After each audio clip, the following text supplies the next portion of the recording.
Jewish involvement in international leftist movements is well documented, from the 1848 socialist uprisings in Europe to the Bolshevik Revolution. And yet many Canadians are unaware of the important role that Jews played in their own country. The impetus for tackling this topic is the following. Hardline Canadian conservative or civic nationalist rhetoric at the present time is bogged down on a single issue: reactionary and often scatological Muslim bashing without ever questioning the nature of multiculturalism or egalitarianism itself. Many even express the ludicrous notion that Justin Trudeau is solely responsible for our societal decline, and that somehow if he were removed from power, everything would return to normal. So for the sake of being thorough, it's crucial to understand the ways in which multiple hostile elements have contributed to undermine the European race and culture in this country over time, and this clarity can only be achieved by an unflinching examination of Jewish leftism. At the heart of all Jewish political and intellectual activity is the drive towards self-preservation, as noted in Kevin B. MacDonald's The Culture of Critique. Quote, "Ethnic and religious pluralism also serves external Jewish interests because Jews become just one of many ethnic groups. This results in the diffusion of political and cultural influence among the various ethnic and religious groups, and it becomes difficult or impossible to develop unified, cohesive groups of Gentiles united in their opposition to Judaism. Historically, many anti-Semitic movements have tended to erupt in societies that have been, apart from the Jews, religiously or ethnically homogeneous." Obtaining a clear picture of the history of communist organizations in Canada, both clandestine and otherwise, is no simple feat, but those patient enough to sift through the historical record will find a complex web of interrelated organizations in which Jews played a leading, if not the leading role. In no particular order, here is a list of prominent Jewish communists in leadership positions who operated in Canada.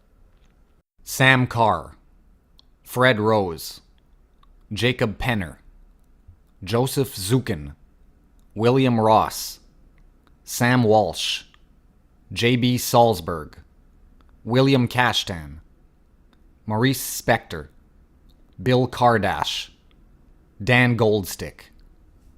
Considering that under Section 98 of the Canadian Criminal Code, unlawful associations were banned until 1937 and that the Communist Party of Canada itself was banned in 1941, many labor organizations and so-called workers' parties served as a front for illegal far-left groups. For this reason, it's only logical to view them as a more or less unified political force. Indeed, if Jews were vastly overrepresented in Canadian communist organizations, an analysis of labor movements, unions, and workers' rights groups in both Canada and the United States paints a similar picture. The central actor in the push for enforced egalitarianism and the growth of the welfare state in Canada was the Jewish Labour Committee. Founded in 1936, the JLC emerged from the ranks of the American Jewish Labour Committee, a massive coalition of labor groups with ties to the Workmen's Circle, a radical left Jewish organization that had its origins in Eastern Europe. In 1946, the JLC executive appointed the Polish-born Jew Kalman Kaplansky as national director in order to combat racial and religious prejudice within the Canadian trade union movement and among the general public. In association with the Canadian Jewish Congress, the Jewish Labour Committee would form a network of anti-discrimination committees in Montreal, Toronto, Windsor, Winnipeg, and Vancouver, all of which reported to Kaplansky. Using funds from a variety of sources, including both the Canadian Jewish Congress, the Jewish Labour Committee, the Jewish-helmed Canadian Congress of Labour, Jewish-dominated unions, and a number of other labor groups, Kaplansky's nationwide committees engaged in a wide range of propagandist activities, which aimed to educate the unenlightened Gentiles about the abhorrence of their desire for a racially homogeneous society. However, he was to soon change his strategy. In Kaplansky's view, convincing Canadians that racism was a bourgeois tool for class oppression wasn't enough. He had to force the government to criminalize it, and a convergence of external factors had prepared the terrain for him to do just that. In 1948, the United Nations had passed its Universal Declaration of Human Rights. The ideas of Jewish anthropologist Franz Boas, which viewed race as a social construct and downplayed the inherent differences between cultures, had come to dominate the social sciences, and this, combined with the post-war outrage towards Hitlerian ethnocentrism, made any talk of preserving one's race seem morally repugnant. The stage was set, and Kaplansky and the Jewish Labor Committee would find in Dresden, Ontario, the perfect vehicle to advance their egalitarian agenda. A small town near the U.S. border, Dresden was located at the end of the so-called Underground Railroad for fugitive slaves, and by the end of World War II, blacks constituted close to 20% of its 1,700 inhabitants. In the resulting backlash, many white business owners openly refused to serve blacks. Local hero and based Scotsman Morley Mackay, owner of Mackay's Cafe in Dresden, had recently garnered attention due to a complaint in this regard sent to the Minister of Justice by black resident Hugh Burnett. Chaired, among others, by Rabbi Abraham Feinberg, the Toronto Association of Civil Liberties, or ACL, was a civil rights organization that was a major donor to the Jewish Labor Committee and was to serve as a public front for Kaplansky's network in championing Burnett's cause.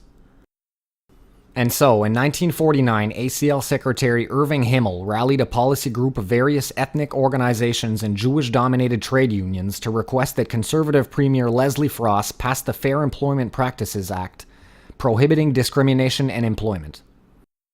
This policy network also requested the repeal of discriminatory, restrictive covenants which permitted individual communities to refuse the sale of homes to visible minorities. After a Maclean's article by the Jew Sidney Katz, what would soon be known as the Dresden Story would become a national issue. The fact that Dresden citizens had overwhelmingly voted against the idea of criminalizing discriminatory business practices to the tune of 517 to 108 clearly was of no importance.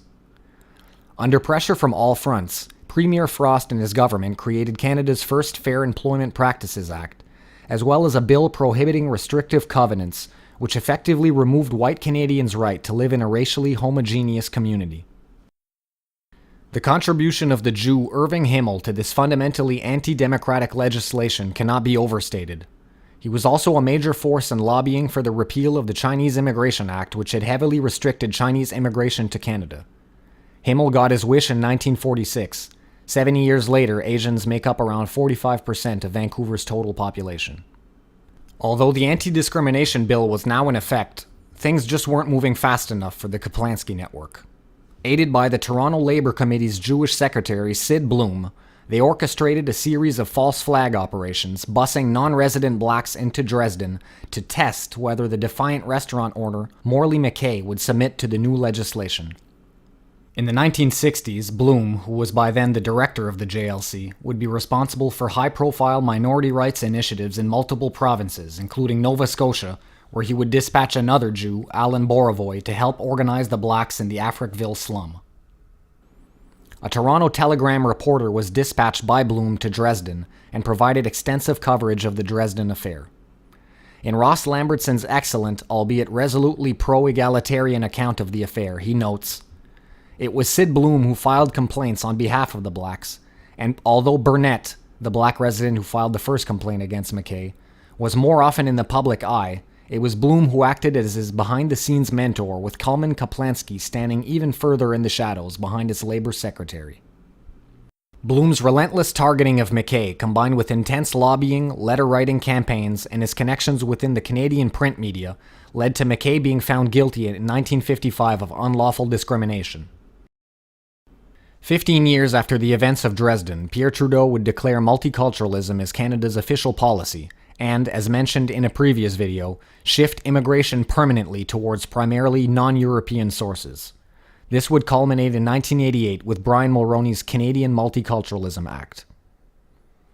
The impact of Jews on the transformation of Western countries from racially homogeneous to pluralist, multiracial societies is well documented, and I'd invite any skeptics to consult Kevin B. MacDonald's authoritative book, The Culture of Critique, for a much more rigorous account of this. There is no doubt that Jews played a pivotal role in this transformation in Canada as well.